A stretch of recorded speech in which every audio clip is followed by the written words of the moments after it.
you only came in here to escape the snow, you don't want to speak to us even though we would spare your life and we'd let you go.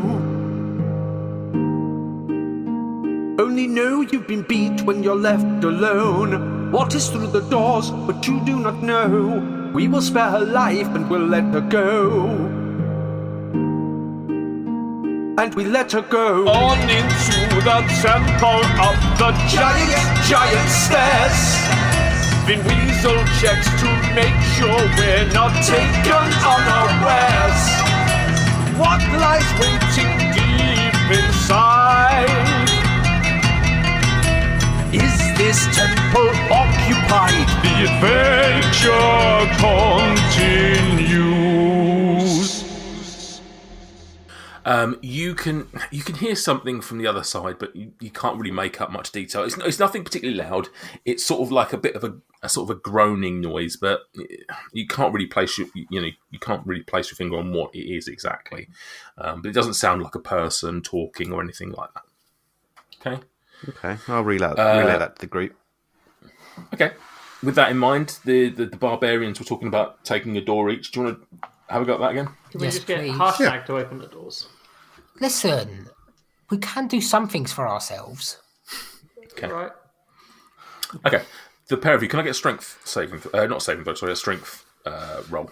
I hope I get this after just whinging. Oh, wait, no, I get advantage because it's to push pull. Already have 16. it below. 16. 16, Quinch. Oh, big old 10. Okay. Your big old 10 and 16s, not a millimetre budge in these doors. Greg can open it. Let's have a look. 8. I just wanted to bearing show in mind them bearing in mind there's a thing above, like you can't even get the thing, so you're just trying to push it. There's nothing doing. Harshnag, how do you feel about giving these doors a bit of a pull? If this is what you want me to do, then yes, okay. And he strides up, and you make your way so that your big giant friend can get towards there.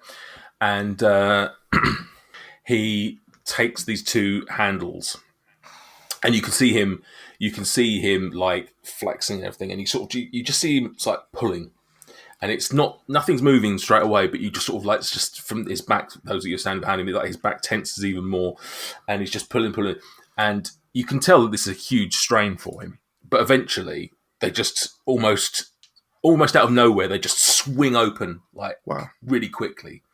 And at that point, you hear from the other side like this cracking of ice, and two things you can see straight after that is there are sheets of ice the other side of this door that were clearly clinging to the door, preventing it from open. Oof. But also your eyes are sort of somewhat blinded to the light that is now shed from within.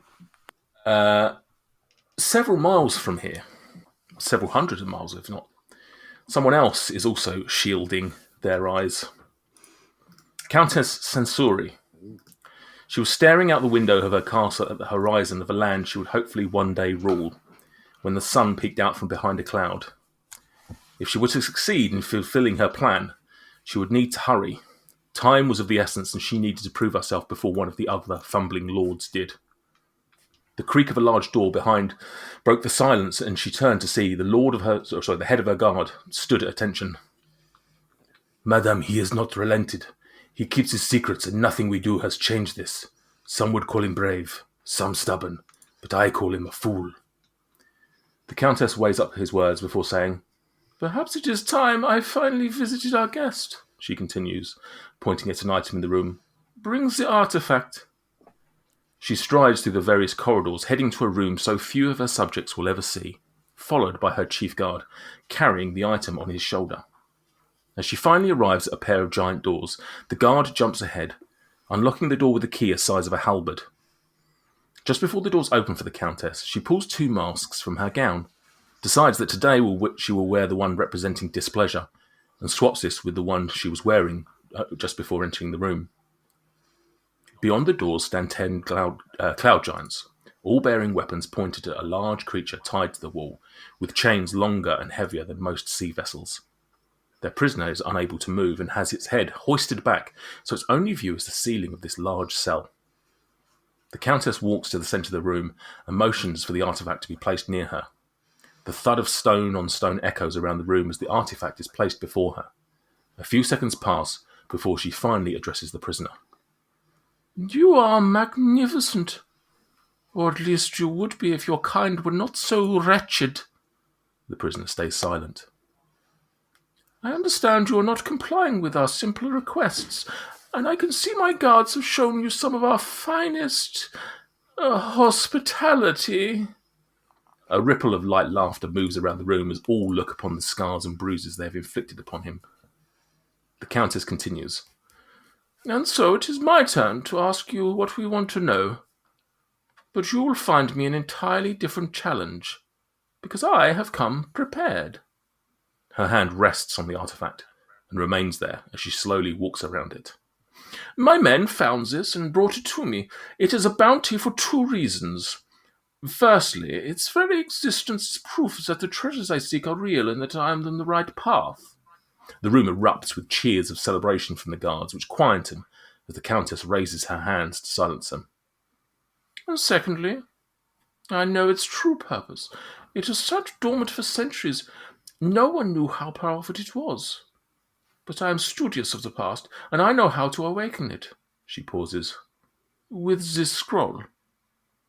The Countess passes the scroll to her chief of guards, removes her mask and replaces it with another, a more ornate one that is meant to depict joy, but in the circumstances just portrays cruelty. "Anything to say before we begin?" The prisoner cannot see the artifact, but he knows what it is. He could feel its presence the second it entered the room. He starts to pull at its chains, but they do not budge. The Countess looks at her chief guard again. "You have it right. A fool." Taking back the scroll, she reads a few words in Jotun before the runes on the artifact begin to glow. The room is filled with dancing lights and the screams of dragons. Another giant, miles more north than this, Harshnag, looks upon the beauty of a room filled with things he never expected to see in his lifetime. I am going to move you in to the next room. What was the dragon called that we met? The dragon that we Have you met? We haven't met We a met- Have you met a dragon? Didn't we meet a There was the Quinch. dragon aspect Dragon that we aspect met, who was that we definitely a dragon. saved from guards that MJ chased out into a corridor, into an alleyway? That was a halfling called Felgloss. Yeah. So you say. MJ was convinced it was a dragon. Also, I can't remember why MJ was convinced it was a dragon. Yeah, I had my reasons, I'm sure. Well, Didn't MJ have like a private chat with him? Oh, Do you want me to flick back in my notebook? I can't remember why MJ was convinced it was a dragon, because it was a halfling called Felgloss. It was in the dancing karaoke bar. yes. yeah. So quick little rifle through, I think it'll be worth it. He was annoying, wasn't he? He was cool. He was trying to get us. So Dabov just died, and he was trying to get us to play a game. Yes, he made us play a Right. game with him. 2 truths and a lie. Yeah. I'm not sure if this was in Ryvita's Noblet or... No, it was Silvery Moon. It was Silvery Moon. Yeah. Okay, so Mate, I can... remembering all the things. Mate, Are you proud of me? I cannot believe what is going on at the moment. Sam is absolutely note boy right now. I think he's can spent the read out the... last 2 weeks writing up the entire story. Yeah, No, just gone back literally- and listened to every episode. No. To be honest, my notes on Felgloss are pretty limited. They've got brackets, the pub escapee. that's pretty much it, yeah. I mean, I can tell you that the person you are referring to, or who Stuart is referring to, is Felgloss, a halfling who approached you. And, of course, the origin story of Jazz Quinch. Yes. Of course. I've got Felgloss. Where is the pork pie hat? Must be somewhere. Do you want me to get it out? I've got Felgloss gnome/dragon ? Neat. Well, I mean, it was a halfling first and foremost.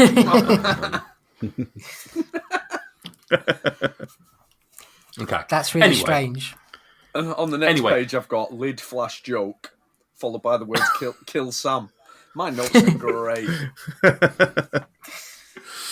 Right. So you walk into the room. Let me read you a little bit about what you see within. I assume you can all see the room on the map, right? Okay. Yes. So thick frost clings to every surface of this 100-foot high vaulted chamber. 7 enormous statues dominate the room. The largest of them is an 80-foot tall robed giant. His arms outstretched and his face, actually saw just one hand outstretched, and his face hidden beneath a stony cowl. Beyond him, even at this distance, which is probably a good 200 foot from where you're stood, you can see that there is an archway on the east wall which is glowing. Kneeling in rows around either side of the central giant statue are 6 other statues, half its size. Each impressive in its own right, of course, and depicting what appears to be, although you haven't necessarily looked up to them to see much detail, they appear to be different giants. These smaller statues face the bigger one in the room's centre. In their outstretched arms, 5 of them hold weapons. Okay. You see Harshnag, like he ripped open these doors, and a sense of wonderment crossed his face. Not that you maybe would have seen it because you might have been behind it, but a sense of wonderment crossed his face, and he just sort of walks in, almost forgetting that you're there. Like he's reached this somewhat legendary place. And he's crossed the threshold into this room, and you can see him. You've been walking around with this guy who is just over 20 foot tall, and even he is dwarfed by the size of this room, the size of these statues. These statues are the smallest of these is about 40 foot tall, so even he is absolutely dwarfed by this work, this amazing craft work, not the band, dotted around this room. And you can see him, again, almost sort of absent-mindedly still, not sort of paying any attention to you, sort of just walking around the room, looking at these statues, sort of stopping at each one, and then sort of just, you can sort of almost see from behind him like a little shake of the head, just sort of like as he looks up at these things and sort of just in disbelief that he's there. He continues around the room until he stops at one which is located in the north side of the room, in the centre, and you sort of see him sort of like do this motion where he sort of puts a hand at the back of his head, and he sort of just like sweeps it forward, and he just stands there for a moment and just he's sort of almost absent-mindedly forgotten that you exist. What are the rest of you doing as this is all going on? Or indeed, are you doing anything, or are you waiting for him and then you approach him? You tell me what the plan is from here. I think he's clearly having an emotional moment here, so certainly give him some time to take it in before start questioning what this means to him. Question for Nathan. You said five of these statues are holding outstretched weapons. Yeah. So this is my assumption. The big statue represents Storm Giant. The other statues all represent types of giants. Mm. Would that appear to bear out from the way they look? So sorry, go on. No, go on, Sam. Before I answer. There are, if I'm correct, there are 6 types of giants. So I think the statues would represent the 6 type of giants, and the giant in the middle would be the god, the All-Father. The All-Father. Right, perhaps, beautifully put. Yeah, beautifully put. Sam is on fucking fire. So Sam's star pupil at the moment. That is. You don't know this. Without questioning Harshnag or doing your own investigation, a cheeky glance, what I would say is you can definitely tell even from this distance, and I mean, and we're talking like, as I say, it's good 200 foot across this room, 100 foot high, these huge statues. But even from here, you can tell that the 6 dotted around the room are different in nature. And so you would probably be of an intelligence where you would go, yeah, this makes sense. This makes sense that these are the 6 giant types. And then Anam in the middle, Anam the Allfather in the middle. Which one's missing its weapon? You go looking around the room, and you notice that it is cloudy. Yeah, although hang on a second. Yeah, okay, just double checking I've got it right. Yeah, you notice that. Well, I'm not going to tell you which one until you do some investigations and stuff. But you yeah, there's one of them missing. I'll just leave it at that for the time being. So can we start ticking them off? Okay. So let me describe what you see.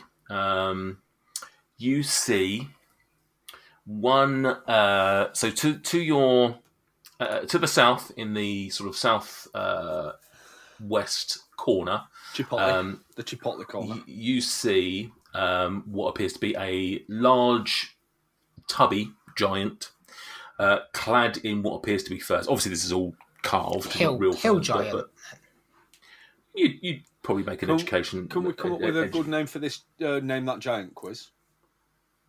Before you do that, please do. I will tell you they all do have names, though.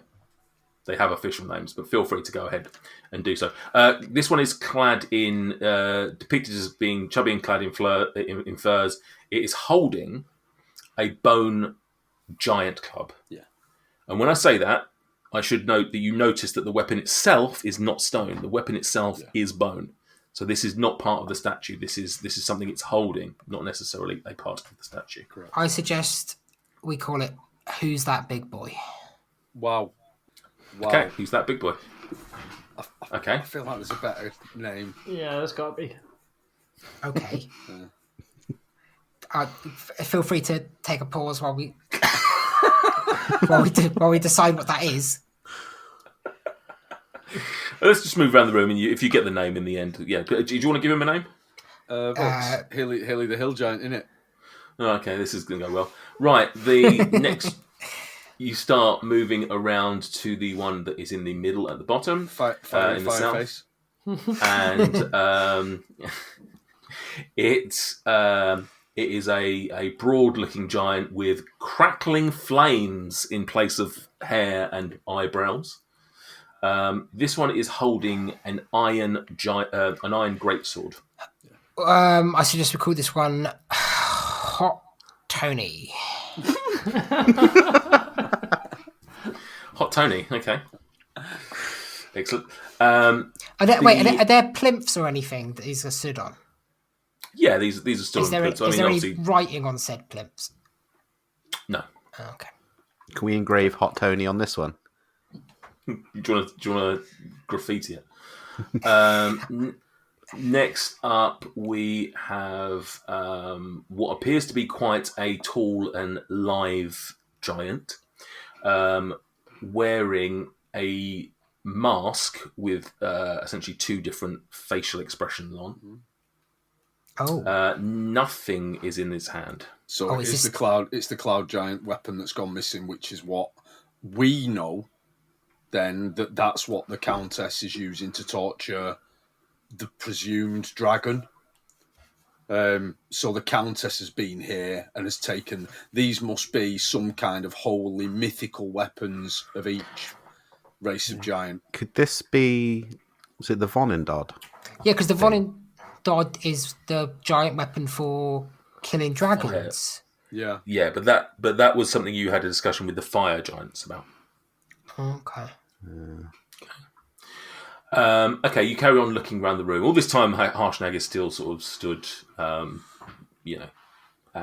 the top. In fact, as you go north, roll me a perception. I feel like we didn't give the last one a name. 18. Claudia. 11. But It seems to represent the Countess as well, with the little masks. Claudia. Claude. Claude the Yeah, okay, Claudia the Cloud Giant. Okay, you head up to the northeasterly giant, and you see what appears to be probably the largest of these statues. Appears to be wearing, as best you can guess from the sculpting, a thin robe. See, I would have thought if it was a northeast one, it definitely won't be wearing a coat, would it? But it's a thin one. Yeah. It doesn't need it. It's just doing it for fashion. This one is holding an adamantine trident. Oh, Stormy. fun. No. Stormzy. Stormzy, yeah. Then the one in front of Harshnag is a thick frost giant, like muscular, but not like defined muscular, not divine muscle, like proper like. It's there for power, like Bronson Reed. Yeah, big and hefty, but just all meat. Wouldn't want to mess with it, but just doesn't necessarily look like. Yeah. Sorry, are we calling him Bronson Reed? Is that what? Yeah. Wearing chainmail and a fur coat over it, holding a steel great axe, and then the final one, which you would surmise, having done the lap of the room, is a stone giant. Has thick, muscular forearms, very much like Popeye. How'd you get covered in corded? Huh? How would you get really muscular forearms? I don't know, but this is the official description. Covered in corded veins as well, veiny arms. Veiny arms. Veiny like arms. Popeye, big, massive Popeye forearms. And he is holding stone. He's holding a stone boulder. Rocky. Nice, excellent. Okay. Sorry, I made you roll that perception. So as you got to the north and you were passing by and you were looking, you could see that Harshnag was essentially he had tears rolling down his face. Wow. We just walked past. Just carried on past. Is this? Do you think these are representations of individual kind of aspect gods of each of the giant types? I think we did learn that each. So there's obviously like the All-Father, but there is almost like a overarching character within each giant subclass. I forgot to say, I don't think I mentioned this in the description. I think I held it back intentionally. As you were walking past the central statue, what you look at it is this large robed figure, no face. Like there's a head there, but there's no facial expression. There's literally no eyes, no nose, there's nothing. It's just like a faceless head. Okay. Okay, so you've done the lap. You've looked at all of these. You've gathered some information.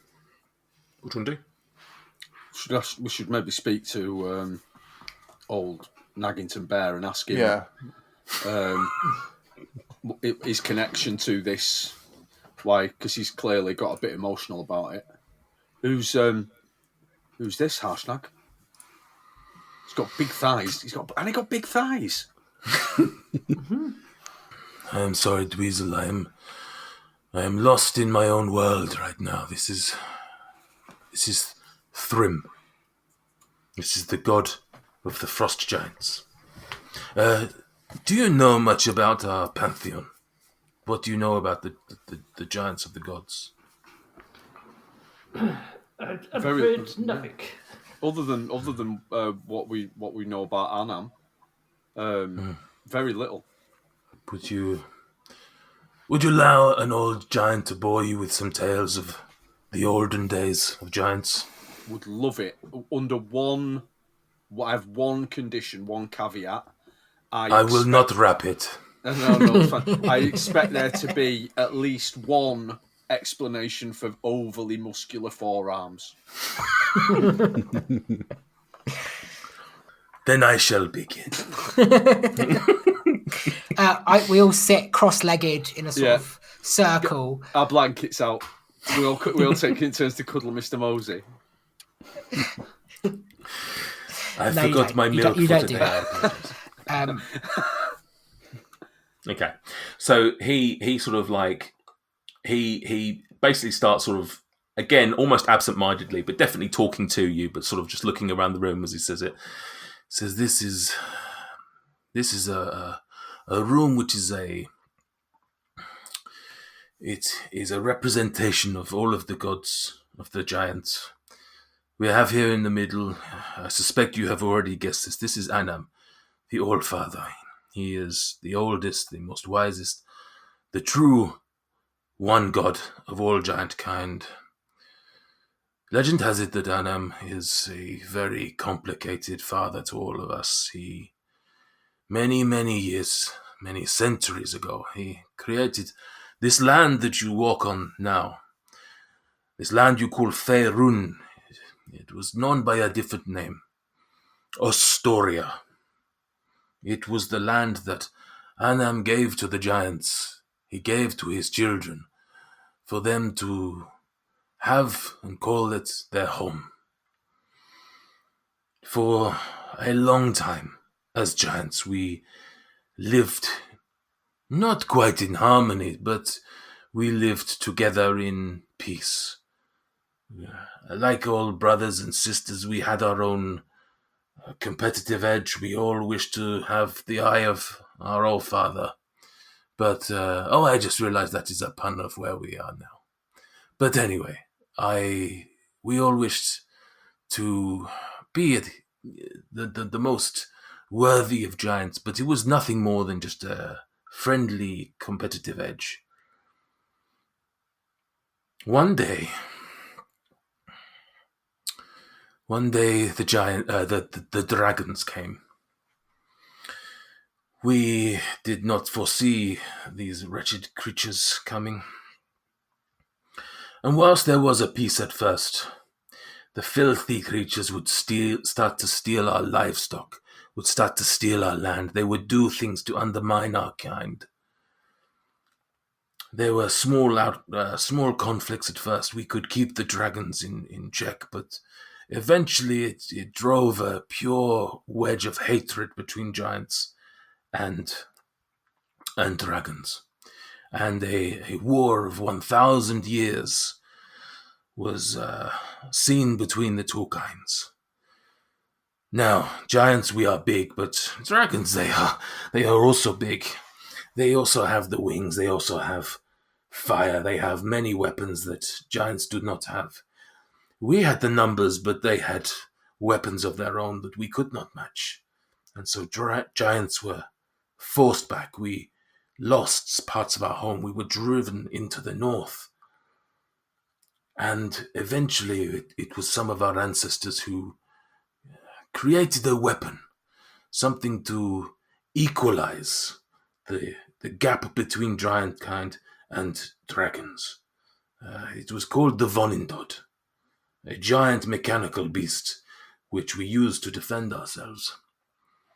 It stopped the war. It helped bring an end to the travesty. However, by this time, we had lost much. Anam, pointing back at the statue, Anam was not particularly pleased with giant kind for being unable to deal with the dragons ourselves. He abandoned us. He moved away from the world. But his 6 sons, did not abandon giants. He starts pointing around. Firstly, starts with the one he was stood at. Thrym. He took an interest in the frost giants, such as myself. We took an interest back, and he is not for all the frost giants, of course, but for the majority of us, he is our god. Scorius Stonebones. And he points over to the statue in the northwest. He is the giant, the stone giant god. And of course over here we have Stronmaus, who looks after the storm giants. To the south, down there, we have Grolanta, who oversees the hill giants. And then this last one, this one he sort of spits out, Surtur, god of the fire giants. And finally we have Memnor. These were all Anam's children, and Memnor looks after the cloud giants. His sons did not abandon us, but Anam did. And as I say, he is a complicated father, but he is our father after all, and we do not have this choice. And why does Anam have no face? Do you know why that would be? Is it a metaphor for an absentee father forgetting what he looks like? I believe this is the case. I believe that legend has it that when this mighty hall was built and these statues were carved, no one had seen Anam for centuries, and so they did not know what he looked like. And rather depicting him in some way which would be incorrect, they took the view that they should be respectful to him even in this time, and left it blank. Sorry, just obviously outside of character. It described the Volindod as a giant mechanical beast. Did we know that? Did we know that was the nature of it as a weapon? I don't think I think that's the first time we've heard that. Yeah, I don't think we did know that. I mean, to some degree, you knew that they were collecting pieces of the Volindod, but yeah. I think beyond that, you didn't really know too much about what the Volindod was. Okay.